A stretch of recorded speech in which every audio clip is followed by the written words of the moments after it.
Good morning, Carol. Hello, how are you, Evelyn? I'm fine, thanks. Tell us a little bit about yourself. You're Grand Marshal of the Camp Verde, And you're my Fort partner. Verde Days, You're and my I'm partner your in this. partner. Uh-huh. So tell us how long you've been in Camp Verde and Well, I, of course, am a reporter for the Camp Verde Bugle, and I've been here 6 years, and I don't know how I got this honor. I know why you got this honor. You've been here for a long, long time. But as I understand it, our theme this year is celebrate the past, and embrace the future. And I believe you're representing the past of Camp Verde. yes, I am. And hopefully our paper and its community news represents the future of Camp Verde. Camp Verde is changing somewhat, and we have old Camp Verde and we have new Camp Verde. And I just want to say that I'm honored, and I think it's such a privilege to do this with you. Well, thank you. I feel privileged too. You're a fine person, and I really have enjoyed being with you Thank you. as we get ready for the big event. I know. Kind of scary, isn't it? It is, yes. If we can ever find something to ride in, we'll be all right. That's right. We've had a terrible time, haven't we? We need a have. buggy or a car Yeah, or we something. need a buggy or something, that's right. Oh, Well, Evelyn, you have been around Camp Verde since you were a child, as I understand it. I was born here. You were born here. And, I think the public would really enjoy hearing about your family because you are the old roots of Camp Verde. All right. Well, I was born in Camp Verde in May of 1915, and I'm a fourth generation of the Riley Kasner family. My great-grandmother, Jency Jane Kasner, came here in about 1860, and then her sons followed her here, and they eventually homesteaded a ranch out on Beaver Creek, which is now known as the Southwestern Academy.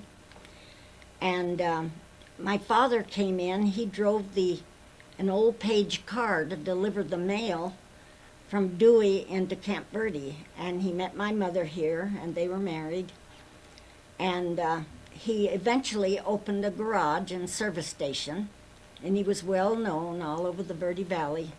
I think he was a master mechanic because he couldn't find a part for a car, he always made one. And I grew up over close to the old Montezuma Inn. I went to elementary school here and graduated from the high school. My husband came in here as a teacher, and I met him, and we married, and our first son was born here in Camp Verde before we went on to Jerome, Arizona. Does that cover a little bit of it? Well, You wanna and know- you know what I was interested in is the changes that you've seen in Camp Verde. Oh, because I all haven't right. been here as long as you have. All right. Could you talk a little bit about that? You know, what Yes. it was like in the early days Uh-huh. versus how it looks today with this beautiful new Main Street we Yes. have? Well, back when I was born and then growing up, the roads were all dirt. And Camp Verde was the little main street that's the main street up in town today. Long before it was incorporated, which I think was Yes, 1986. Yes, uh-huh. it was just a small town. The only store we had was Wingfield Commercial, and they handled everything. Including groceries. Yes. And back then, we had to make our own recreation, and do things. And so in the winter months, they would have a family dance down at Goswick Hall. And I remember going as a little girl about like this and learning to dance because men, women, and children went. In the winter months, we danced there. In the summer months, we'd go to Payson, Marmon Lake, Prescott, someplace where it was cooler. How did you get around?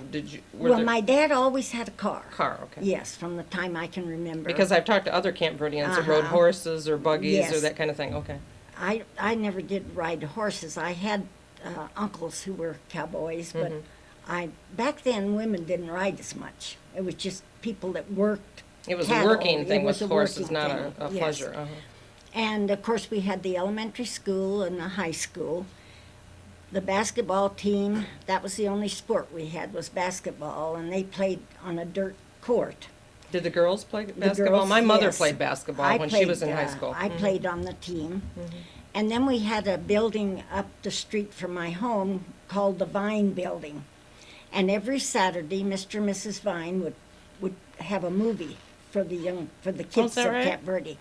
And I'll never forget Mrs. Vine played a player piano. And I could still see her pumping away on that piano between rolls, because reels, I guess they were. Mr. Vine would have to change the reels, and so she sure. would play the piano. And as I look back on it, I don't think it cost us more than 10 or 15 cents to go to the movie. So we look forward to that all week, that we were going to get to go to the movies. Believe it or not, And- it was kind of like that when I was growing up. Saturday it? night was movie night. Yes, that you was went to the movie movies on night. Saturday Yeah. night or Saturday Uh-huh. afternoon. And let's see, anything else you want to hear about?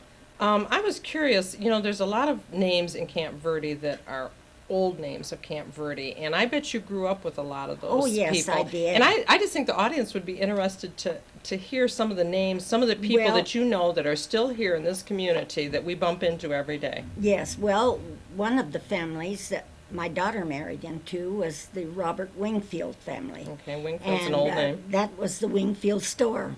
Which is now, me. by the way, the Wingfield Sutler District Yes. that is being revamped Yes. and keeping that historical flavor, which Uh-huh. I think is very nice. So I grew up, of course, there were a lot of Wingfields at that time. You know, there were several brothers that lived here with their families. And then I grew up with the Murdochs. There was, the Murdochs had, I think, 12 children, so there were a lot of them. I know there's a Murdoch Lane, Yes, and I imagine there's other yes. things around town named And after the then Murdochs. the Goswick family was an old-time family here. Part of them have settled over near Prescott. And let's see, Mr. Warfel was very active in the early days of Camp Verde, and he lived on a farm right down below us here. And in fact, I live on the back acre of his farm. That's where my home is now. Oh, is that right? Uh-huh. And then Mr. Vine was such a wonderful man. I just dearly loved him, and he was bookkeeper for Wingfield Store. Now, are there any vines No, left there's in this none area? left. Okay. Their children migrated over the hill to Prescott, and then I've just lost track of them through the years. And besides Mr. Vine, we eventually had Dr. J.T. Taylor came in. And That was the first doctor in the community? The first, I don't think it was the first doctor, but it was the one that delivered me. So Okay. he was here in 1915. And By the way, that was the year my mother was born. is that right? Yes. So you could be my daughter. That's right. That's right. Yeah. But anyway, Dr. Taylor took care of everybody. And Mrs. Mosier, Ivy Mosier, was a registered nurse.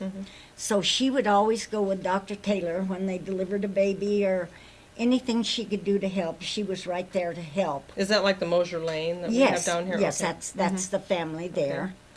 And then there was the Huff family, which was a well-known family from here. And Is the that Sullivan- H-O-U-G-H? Yes, Uh-huh. H-O-U-G-H. And Grandma Huff lived down right across from where the library is now. Her little home was there. Okay. And she would walk up the hill to go to Wingfields twice a week about. We'd see her coming up the hill to go down and do her shopping. Oh, is that right? Yes, and when she'd go back, my grandmother's house was right next door to the real estate office across the street. And she would always stop in and visit with my grandmother before she went on home.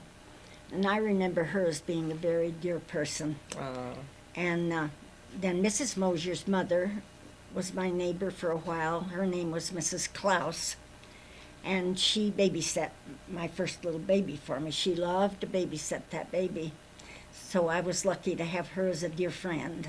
Well, how many people were here when you first remember Oh, Camp Verde? When I first remember Camp Verde, of course, it's like it is today. There were farms all up and down the river. Which is, I think, a beauty of Camp Verde. It still Yes, maintains kind of yes. that ranch, farm, The agricultural ranches were up and down. flavor.